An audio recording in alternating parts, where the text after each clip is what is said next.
이런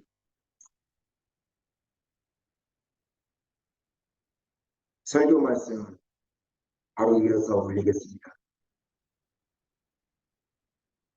저는 익산 충도훈련원에서 근무 훈련 상반기 훈련을 잘 마치고 왔습니다. 선생님들이 어려우신 가운데 잘 챙겨주셔서 저도 부모님들이나 그쪽에 좋은 시간을 보내고 왔습니다. 다시 한번 감사드립니다. 계속되는 폭우와 장마로 전국 각지에서 피해를 입은 수재민과 희생자가 속출하고 있습니다. 큰 피해 없이 원만하게 잘 수습되기를 축원합니다. 저도 어머니가 병원에 계시다가 전주 원대한방병원에 계시다가 그제 금요일 날 저녁에 오후에 퇴원을 했는데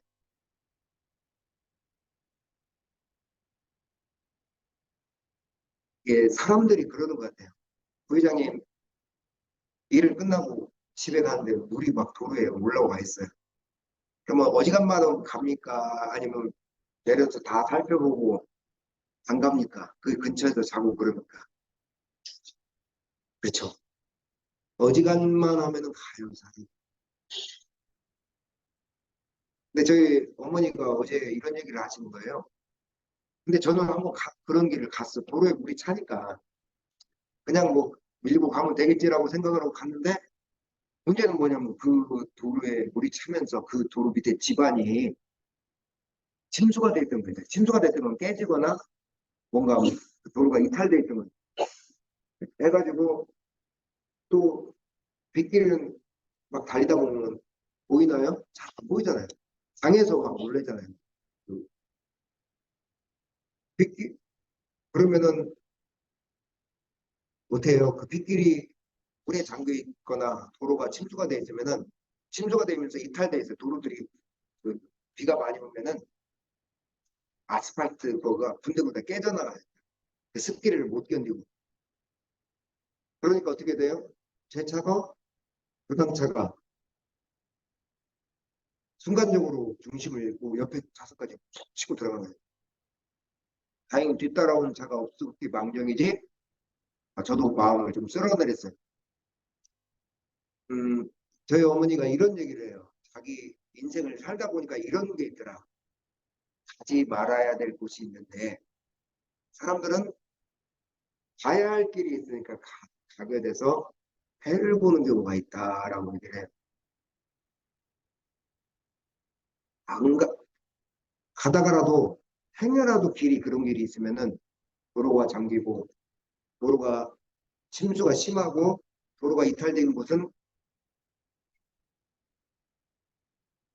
하루 늦게 가도 큰 문제가 없으니까 인생에 꼭 그 길을 가려다가 인생에 탈이 나더라라는 얘기를 하더라고요. 다행히 올라올 때는 비가 좀 먹고 물이 빠지는 상태라 조심조심해서 올라왔습니다. 살아가면서 그런 일들이 있는 것 같아요. 나는 괜찮겠지.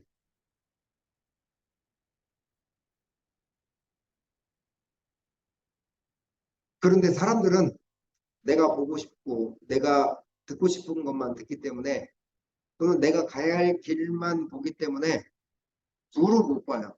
나에게 주어진 사은 일상을 두루 못 보고 나는 괜찮겠지. 내가 가야 되니까. 가족의 품으로, 직장으로 가야 되니까. 마찬가지예요. 우리 심재혁 선생님이나 김가인 선생님도 일을 가다가 도로가 그렇게 됐어도 정해진 시간에 가서 조회를 하고 아이들을 맞이해야 하기 때문에 간단 말이에요. 가는 게 나쁘다는 게 아니라 그 책임의식이 나쁘다는 게 아니라 때로는 그때 멈출 줄 알아야 되는데 멈추지를 못해. 왜? 사람은 내가 보고 듣고 내 생각으로 내 길을 가니까 뭐라 말하기는 어렵지만 때로는 사는 일상은 내가 다 안다고 생각하는 게 아니라 모를 수도 있어요. 내가 하는 길에 그 물이 그렇게 잠겨 있고 도로 바닥 고속도로 바닥이 그렇게 깨져나갈 수 있을 줄을 어떻게 아냐 이거.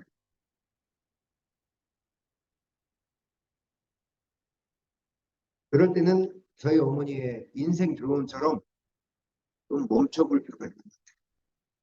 멈추고 아니다 싶으면은 내려서라도 피하고 좀 늦게 가고. 근데 우리는 기어이 가죠. 그렇게 말씀드리면 저도 기어이 가더라고요. 저만 그러나요? 다 그래요. 그럴 때 멈춰서 내 마음의 소리를 조금 들었으면 좋겠다. 계속 피하고 얼른 피하라고도 하고 그냥 나는 괜찮겠지 하고 그 자리에 앉아 있다가 내 생각과 감정으로 이렇게 앉아 있다가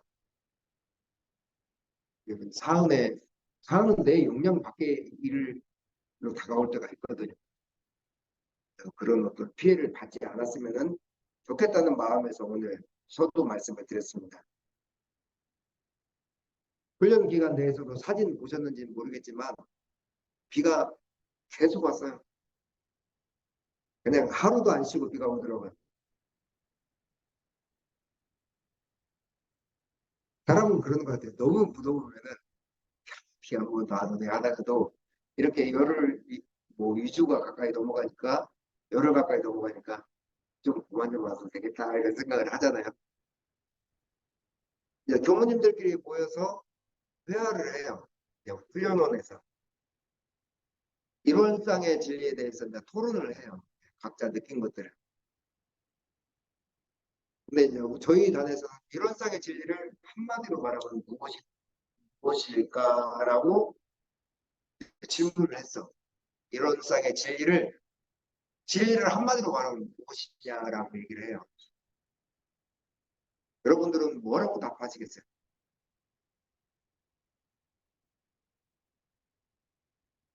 뭐 여러 얘기가 나오죠. 인과다 또는 진공묘유다 또는 뭐 법신불사안이다. 틀린 말을 쓰면 아닌데 제 차례가 돌아왔을 때 저는 뭐라고 얘기했을까요? 진리를 한마디로 말하면은 지금까지 저번 주 저저번 주 설교했던 내용하고 똑같아요. 저는 사은 일상입니다라고 얘기했어요. 일상이라는 얘기죠, 진리가.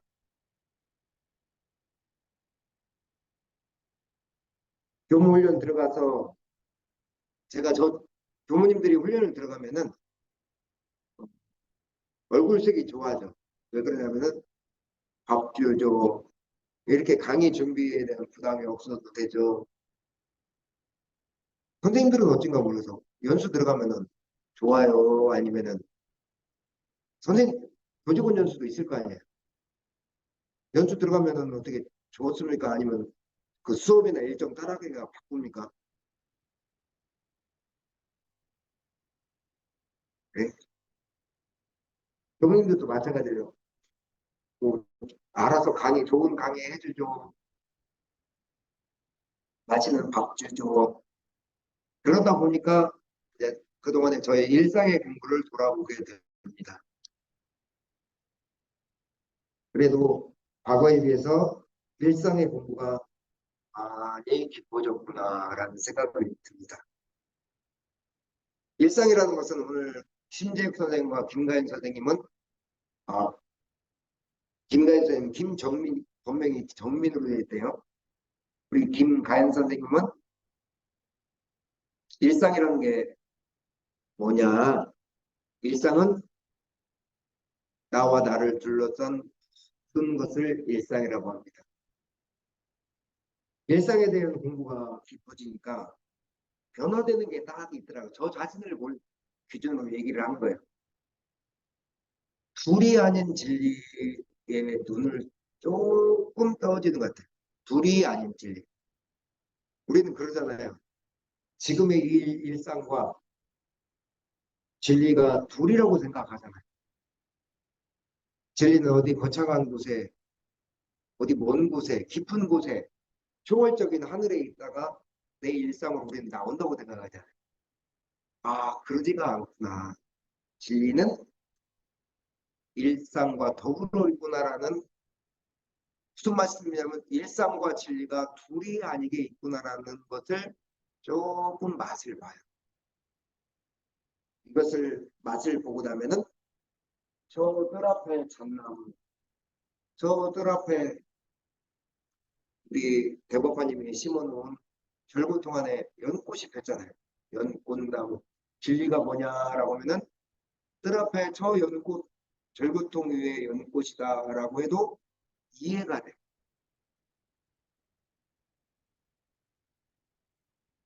그리고 그동안 제가 알고 있다고 생각했던 교리나 공부가 전부 제 해석이 돼. 우리 그런 얘기 있잖아요. 수준 따라 본다고. 저는 늘 말씀드렸듯이 이 우리 지금은 없어졌다고 그래요. 교전을 외워야 돼. 외워서 시험을 봐. 그냥 외는 것만이 아니라 전체적인 맥락을 봐서 시험을 보는데 그때는 알았다고 생각했어요. 근데 이해가 되니까. 그런데 이 부처님들 말씀은 한 번 들었다고 내가 그때 이해했다고 아는 것이 아니더라고요. 그래서 대종사님은 천각 만각이라고 말씀하셨습니다. 일상의 모든 것들이 재해석이 되면서 다르게 받아들여진다. 다르게 다가오고 받아들여진다라는 말씀입니다. 일상의 공부가 깊어지면 결과 두 번째 결과가 나타납니다. 어떤 결과냐면은 아상이 점점 열버져요. 아상. 아상은 뭐냐? 내가 생각하고 내가 느끼는 감정이 강한 것을 아상이라고 해요. 일단 아상이 옅어지면 어떤 증상이 나타나냐면은 여러분들도 공부를 할 때 표준을 삼으라는 얘기입니다. 일단 마음이 편해집니다. 왜? 내 상을 세워놓으면은 내가 내 상을 딱 세워놓으면은 일단은 상황이 좋거나 내 상에 맞으면 좋아요. 근데 내 상과 내 생각과 감정과 다르면 어떻게 돼요? 벽을 치게 되거든요. 친불친이 생겨. 과거에 저는 어땠는지 아세요? 저는 생각보다 제 생각이 강했던 사람입니다. 그리고 저는 친불친이 부모님이 어떻게 그럴 수 있냐라고 생각할지 모르겠지만 이 공부를 하기 전에는 원근 지수에 끌리는 마음이 아주 강했어요. 좀 친하면은 그냥 조금 부족해도 봐줘요. 안 친하면은 아무리 오라도 안 봐줘요. 아니 제가 그랬다는 얘기입니다. 과거에. 근데 제가 아상이 열버지고 나니까 일단 내 마음이 편해져. 누구를 대해도 상이 없어 그 사람은. 그리고 일단 내 마음이 편해지고 상대는 어떻게 돼요? 내가 그 사람이나 어떤 대상에 대한 세워놓은 가치관이 없으니까 그 사람이 뭔지 모르게 바뀌었다고 하고 편하게 다가오고 그래요. 학교 다닐 때는 얘기도 잘 안 했던 동료나 선후배들도 왜 이렇게 편해졌는지 모르겠다 그렇게 얘기를 합니다. 제가 뭐 특별한 걸 하지 않았는데 단지 가상만 내려놓았을 따름이네.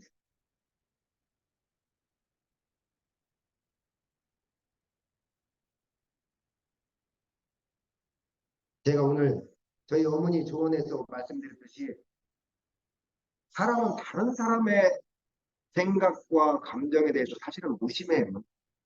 왜? 사람은 누구나 그래요.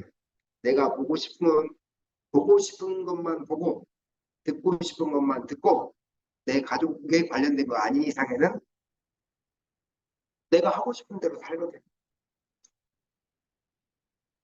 꼭 나쁘다 그렇게 말씀드린 게 아니라 사람이란 존재가 그렇다는 얘기예요. 저도 그런 면이 없지 않아 않았고요. 그렇게 만들어 온 것이 현재의 나라는 얘기예요. 그렇게 만들어 온 것이 여러분 제 얘기를 듣고 있는 여러분들의 현재의 모습이고 현재의 일상이라는 얘기예요. 그래서 제가 진리는 일상이라고 말을 하는 거야.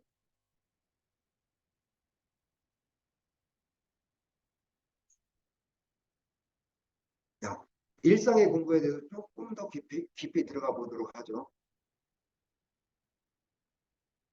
진리가 일상과 더불어 둘이 아니게 함께하고 있다는 것은 같다고 치고 그 다음 공부가 필요해요. 일상에서.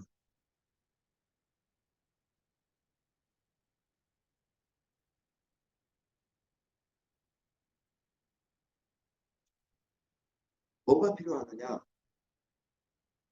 나는 편해요. 이 말씀 이해하세요? 나는 일상에 대한 공부가 깊어지니까 나는 편해졌어. 사람의 느낌, 감흥도 느끼고 나는 편한데 세상은 나만 사나요? 그러지 않잖아요. 나는 나는 잘 가고 있지만 이상하게 나를 싫어하는 사람도 있고 꼭 그 사람이 나쁜 사람이라도 나와 대척점에 서는 사람도 있고 일을 하다 보면 스타일이 달라서 뭔가 어그러진 사람도 있고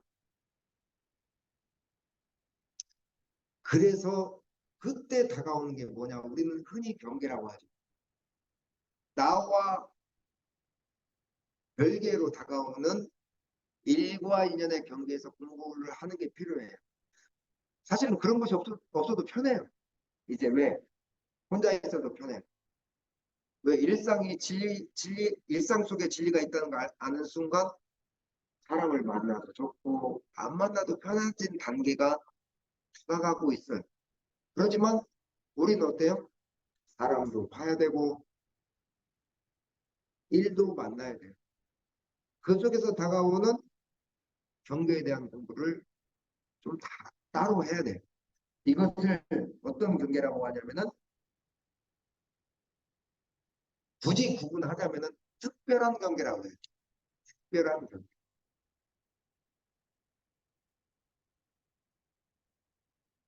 예를 들어서 저번에 저희 어린 아들이 음성이 와서 음성이다라고 음성을 알았어. 그 단어를. 하지만 이 어린 아이가 음성을 찾아오기까지는 큰 시행착오를 겪어야 돼. 기차도 탈 줄 알아야 되고, 표도 끊을 줄 알아야 되고, 그죠? 어디까지 나야 되고, 몇 번 버스를 타야 되고, 나중에 차로 오기까지도. 마찬가지랍니다. 내가 나의 일상이 진리와 둘이 아니게 함께하고 있다는 건 알아도 안 거예요, 그냥. 막상 일과 인연 속에서 살아갈 때는 또 따끔한 수없이 다가오는 일과 인연들 속에서 단련하는 공부를 해야 된다는 얘기입니다. 자, 교리적인 부분으로 들어가서 일상에서 내 스스로 느끼는 것을 나만의 경계야.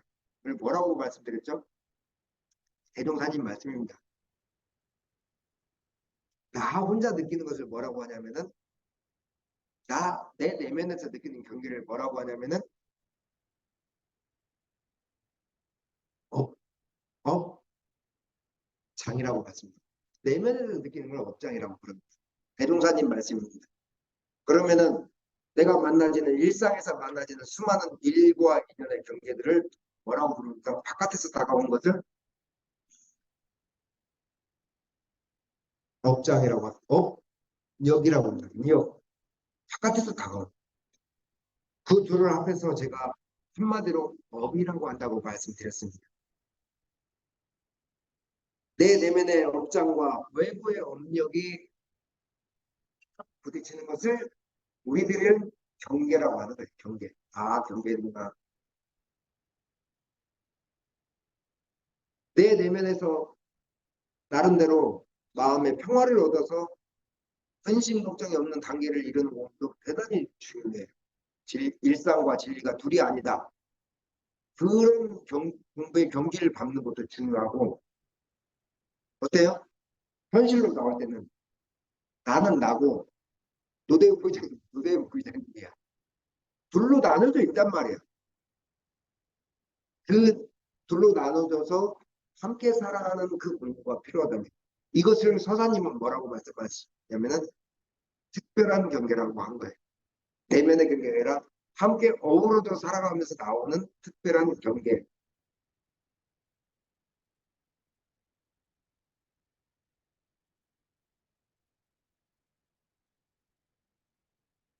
그러면 어떻게 된다? 개인들은 혼자서 그냥 나만 마음 편하면 돼. 그게 쉽습니까? 쉽지가 않아요. 누군가는 어울려 살아야 되고 일도 해야 되고 그럴 때 나는 마음 편한데 주변 관계가 불편해? 주변 관계가 불편할 때 있잖아요. 그 경계를 불편한 관계를 그것도 나의 일상이잖아요. 사실은 내 일상으로 가져와서 녹여내는 공부가 필요하다. 그런 공부를 못하면은 내 스스로 편한 것도 편한 것이 아니고 또 다른 외부적인 특별한 경계에 흔들려서 우리 삶이 그냥 그렇게 부평토처럼 떠다니다 가게 된다라고 부처님께서는 말씀하셨습니다. 무슨 말씀을 드리냐는 거냐면은 나만의 일상에서 진리가 함께하고 있다는 것, 그 느끼는 감각이 중요하고 외부에서 다가오는 특별한 경계를 나만의 공부로 끄집어 와서 내 일상에 녹여내는 공부가 필요하다. 그래야만이 원만하게 어때요? 나 자신도 편하고 남에게도 유익을 주는 그런 마음 공부이 된다는 것입니다. 일상의 공부가 깊어지면은 나타나는 증상들이 있어요. 어떤 증상이 마지막으로 나타나냐면은 다른 사람의 모습이 다른 사람의 모습으로 끝나지 않아. 그 모습이 나의 모습으로 보일 때가 있어요. 이거는 그냥 저 사람 모습이 나의 모습을 엿보는 거야. 이런 차원이 아니라 회장님의 모습, 대법원님의 모습, 은중님의 모습, 우리 서주님의 모습, 전주 김여사의 호주 김여사의 모습 이런 모습들이 내 모습이구나라는 마음을 느낄 때가 있어요. 아, 저는 공부를 했어도 남은 남이고 나는 나였거든. 그러지 않아요? 근데 어느 순간 저 사람의 모습이 나의 모습이야. 내가 어느 때가는 저렇게 살았을 수도 있겠다. 또는 어느 때가는 저 모습대로 또 살겠구나라고 수많은 모습들을 내 주변의 인연들이 보여주고 있어요. 그렇다고 저 모습이 나와 같다고 해서 때론 그래요. 정말 부족하고 없어 보이는 행동을 하고 뭐 사회적인 표현으로 얍삽하고 정말 이해타산적인 행동을 하는 외부인들을 볼 때가 있어요. 그것 또한 나의 모습일지도 모르겠다라고 바라보는 마음이 생기는 거죠. 그래서 마음이 어떻게 돼요? 여유가 좀 생기고 대신 그렇다고 해서 그네들의 뭐 잘못된 행동이라든지 정당하지 못한 행동이라든지 올바른 마음씀까지 인정하는 건 아니에요. 그건 그거고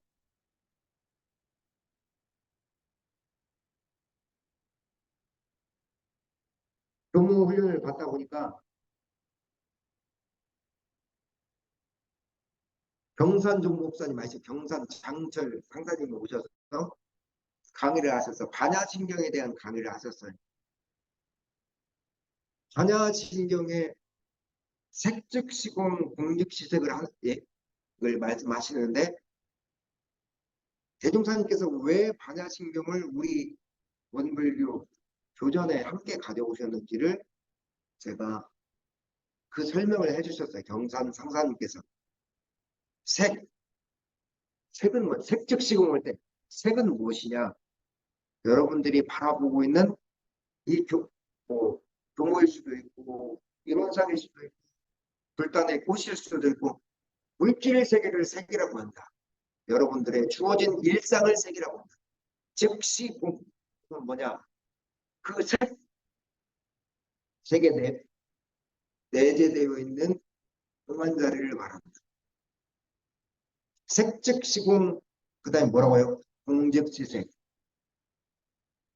공은 뭐예요? 진리가 바로 나타나는 물질세계와 다르지 않다는 얘기. 색즉시공, 공즉시색은 이 진리를 그대로 가져온 게 우리의 원불교의 처처불상 사사불공이라는 얘기입니다.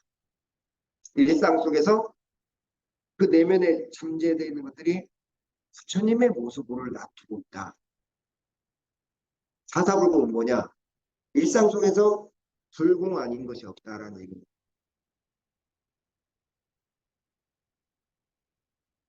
보통의 그래서 원불교에서는 이런 얘기를 많이 해요. 이렇게 보면 이렇게 보이고 이렇게 보면 이렇게 보일 뿐이다라는 얘기입니다. 교전의 앞면을 보면은 이렇게 보이고 측면을 보면 이렇게 보일 따름이라는 얘기예요. 그러지만 교전이라는 것이 둘이 아니잖아요. 여러분의 일상의 모습으로만 보면은 지금 이 모습이지만 진리적으로 보면은 지금 이 모습과 더불어서 함께하는 진리의 모습이 있다는 얘기. 그 자리가 어떤 특별히 저 멀리 있는 것이 아니라 함께하고 있다는 얘기. 그런데 일반의 중생들은 어떠냐? 나타나 있는 측면만 보는 거죠. 이 면만 보는 거예요. 교전을 보려면은 이렇게도 보고 뒷면도 보고 이렇게 측면도 보고 모서리도 보고 10원짜리 동전을 보면은 틈만 보는 건 아니잖아요. 그 뒷면에도 또 있잖아요. 동그란 모습도 있고 납작한 모습도 있고 함께 본다는 얘기죠. 어, 일상의 공부에 대해서 훈련 때 느꼈던 감상에 대해서 말씀 올렸습니다. 처처불상 이제 사사불공에 대해서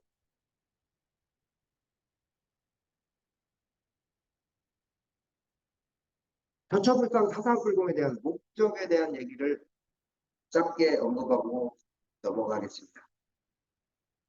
처처불상 곳곳에 부처님이 계시고 사사불공 하는 일마다 불공이라는 이 표현은 일상 속에서 하는 원불교 공부의 큰 특징이자 사상입니다. 이론상의 진리를 바탕으로 바깥에 나온 게 처처불상 사상입니다.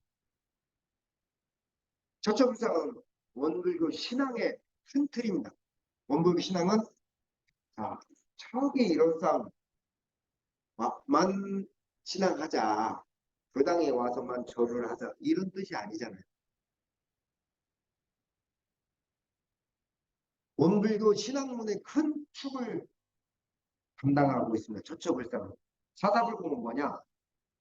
우리 공부인들이 어떻게 일상생활 속에서 공부를 실제적인 불공을 할 것이냐, 사사불공 공부를 할 것이냐라는 것을 뭐예요?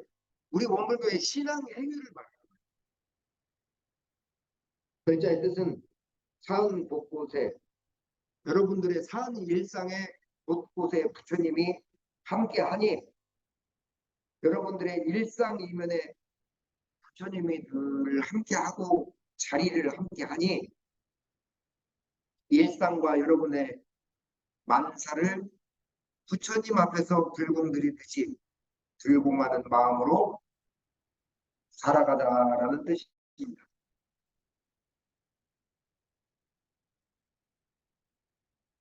곳곳에 있는 모든 부처님을 할 것도 없어요. 곳곳이라고 하기도 그래요. 함께 하니까 지금.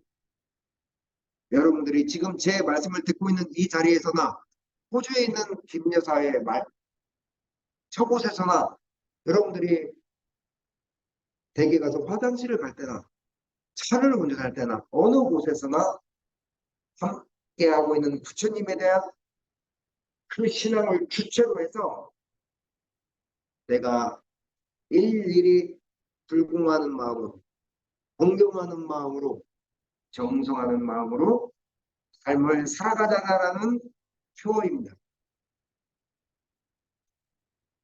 이 처처불상 사사불공의 정신은 과거의 어느 특정한 불상 또는 우상,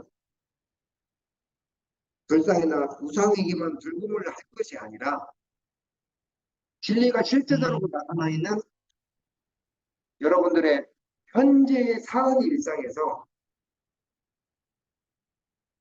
각자의 인과현실에서, 인과현실이 뭐라고 말씀드렸죠?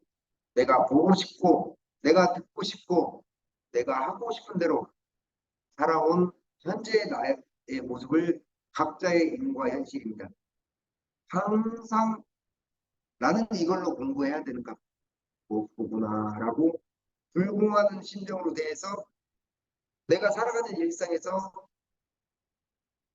내가 이 생에 공부할 것들을 잘 캐치하고 내 주어진 삶에서 원하는 불법들을 건설하고 내 주어진 삶에서 극락생활을 하자는 것이 처처불상 사사불공의 목적입니다.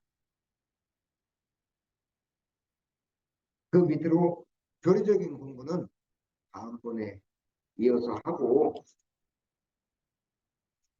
오늘은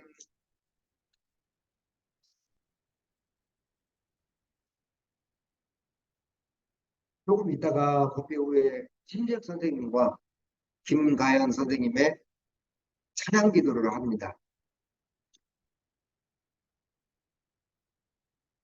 그런데 거기에 대한 기도 후에 또 연단을 제가 쓰기가 그러니까 짧게 5분 정도 거기에 대한 언급을 하고 넘어갈까 싶습니다. 제 뒤에 계신 대종사님께서는 사람이 일상에서 공덕이 언제가 되느냐라고 말씀하셨는데, 공덕, 복을 짓는 게 언제냐라고 말씀하셨어요. 언제냐라고 말씀하셨는데, 내 일상에서 마음을 한 번만 옮겨서 주변의 일과 인연을 바라보고 관심을 가지고 배려를 하는 게 공덕이라고 하셨어요. 거창하게 어디 막 아프리카 난민들 돕고 지진 피해 돕고 이것도 큰 공덕이다. 큰 공덕이죠. 왜? 그 사람은 나의 일상에서 벗어나서 완전히 그 자기 사는 일상을 그렇게 만들어가는 거죠. 큰 공덕이죠. 그렇지만 그렇게 찾아가면서까지 하는 공덕도 큰 공덕이지만 일상의 공덕은 대종사님 뭐라고 말씀하시냐면 내 일상에서 벗어나서 마음 한번 쓰는 것이 공덕이라고 하셨어요. 왜? 보통의 사람들은 나는 나고 남은 남이기 때문에 나는 나대로 살고 남은 남대로 살기 때문에 내 마음을 한 번 옮겨서 그 사람의 부다보고 관심을 가지고 배려를 한다는 것은 쉽지가 않아요. 그래서 어렵기 때문에 공덕이라고 하신 거예요. 그리고 공덕, 대종사님의 공덕의 일상에서의 공덕을 두 번째로 말씀드립니다. 보통에는 여러분들 기도할 때 어떻게 기도해요? 기도할 때 그냥 내 가족, 내 자손. 그런데 어떻게 돼요? 남을 위해서 기도하는 사람 많지 않아요. 언제 하느냐? 교당에 와서 교무님이 저도 좀 이따 법회 끝나고 할 거예요. 세상에 가난하고 수재로 인해서 고통받거나 희생받은 희생자들 위해서 축원합시다라고 할 때 그때 마음을 넓혀봅니다. 내게서도 안타깝다라는 생각은 들지 막상 그 사람들 위해서 축원해 주지는 않는다. 마음을 한번 옮겨서 축원하는 마음 채 1분도 걸리지 않아요. 원불교 교무님들은 핸드폰에 모든 교무님들의 부고가 올라옵니다. 부고가 뭔지 아시죠? 돌아가시면 딱 올라. 저는 이름도 모르는 교무들이에요. 그지만 저는 어떻게 하는 줄 아세요?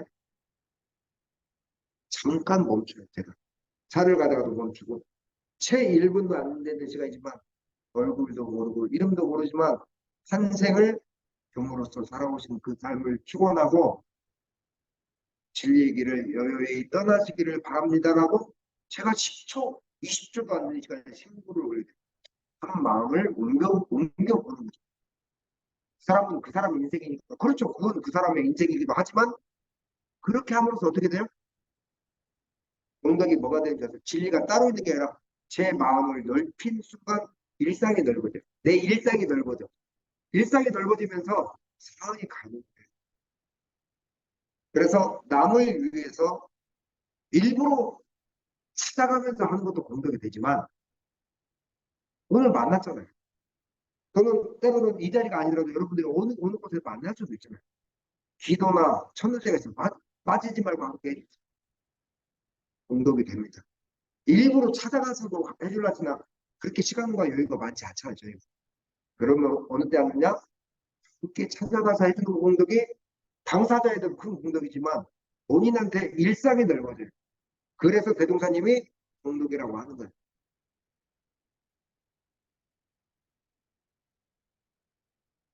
자, 고사는 왜 지낼까요? 그러면 그 말씀드리고 오늘 본문 마치겠습니다.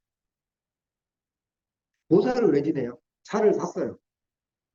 집을 지었어요. 고사는 왜 지낼까요? 진리를 잘 모르는 사람도 고사는 지내는 분들이 있어. 그래도 좀 가장 질문 없는 부담스러우니까 제가 가장 우리 믿는 또 주모님한테 보여요. 고사는 이제 그냥 자기 생각. 네? 바라는 마음. 그것도 정답이에요.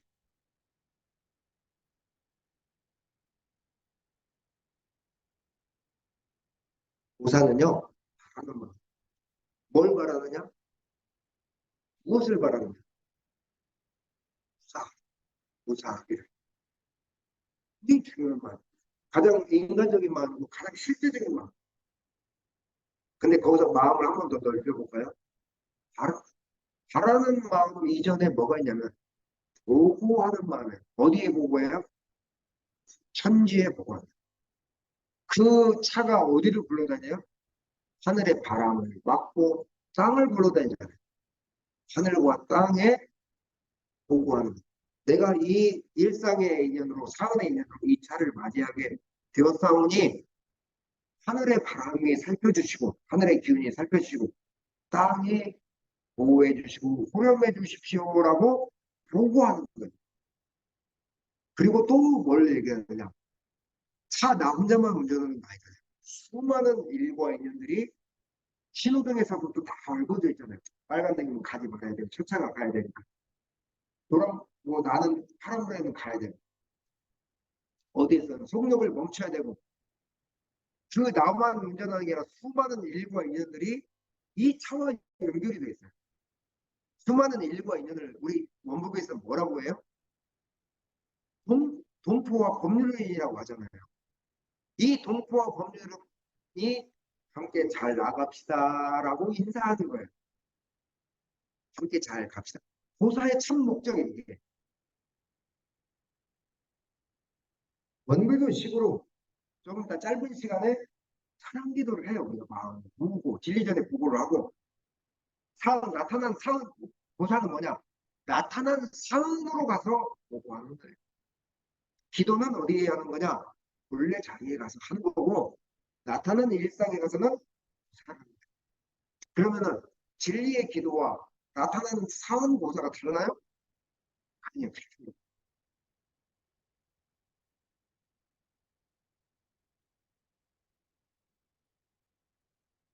차량은 오늘 두 분만 우리 저기 심재프 선생님과 김가인 선생님 두 분만 얘기를 하는 게 아니라 차량은 우리들이 흔히 뭐라고 해요? 차를 사고 다닐 때 차는 뭐예요? 그 사람의 그저 그의 인격이잖아요. 차 타고 다니면 참 안에는 참 그렇다게 양 정장을 입고 이쁘게 입고 다녀도 차 운전 정말 이상하게 하는 사람 있죠. 정말 그렇게 쳐다보면은 전 차 운전 정말 이상하게 하는 분들 보면은 아무리 그 사람이 가깝게 나왔을 때 아무리 옳은말을 해도 조금 생각되는 바가 적지가 않아요. 그만큼 차 자체도 여러분들 갑자기 누가 차가 치고 들어오면 어때요? 많이 들어올 자리 치고 들어오면 부장님, 사람 좋아서 부장님 넘어갈 것 같아. 신재 선생님은 어찌려나 모르겠네요. 신재 선생님도 사람이 점잖아서 그냥, 네, 가십시오 할 것 같아. 저는 좀 그러지 않아요. 저는 막, 차마, 그, 그 전에 말씀드렸잖아요. 뭐 신부님이 했던 방법을 쓰죠. 그때 작년인가 예화 드렸잖아요.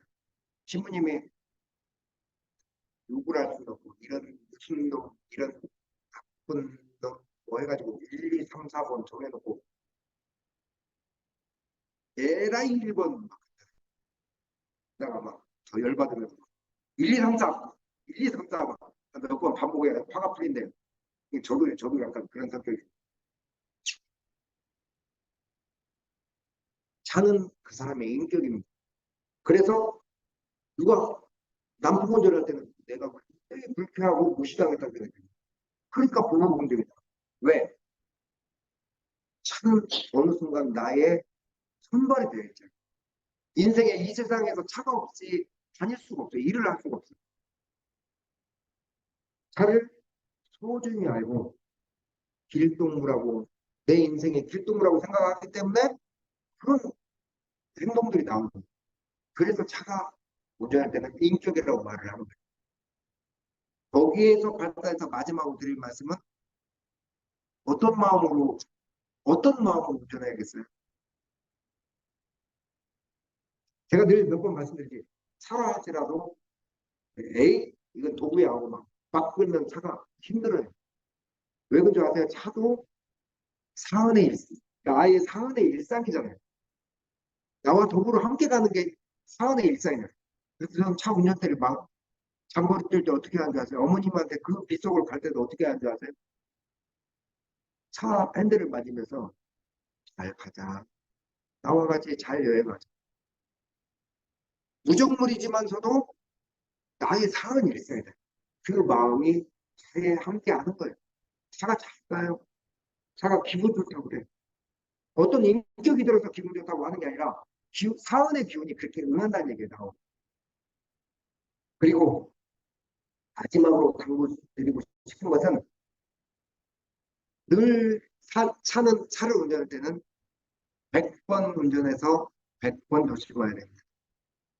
단 한 번도, 단 한 번도 요지를 두면 안 되는 게 차예요. 그것을 뭐라 하느냐. 제가 검도를 20년 가까이 했지만 존심이라고 해요, 존심. 차를 탈 때 늘 존심을 잃지 말아요. 존심의 뜻이 뭐라고 말씀드렸어요? 이미 많이 들어서 알지만 갑자기 질문하면 생각 안 나요. 저도 그래요. 존심의 뜻은 뭐냐? 방심하지 않는, 방심하지 않는 것. 우리 차를 운전하는 사람들은 알고 있어요. 차가 타고 있으면 모든 것을 볼 수 있나요? 김관 선생님, 차 운전하지만 운전자가 모든 걸 봐요?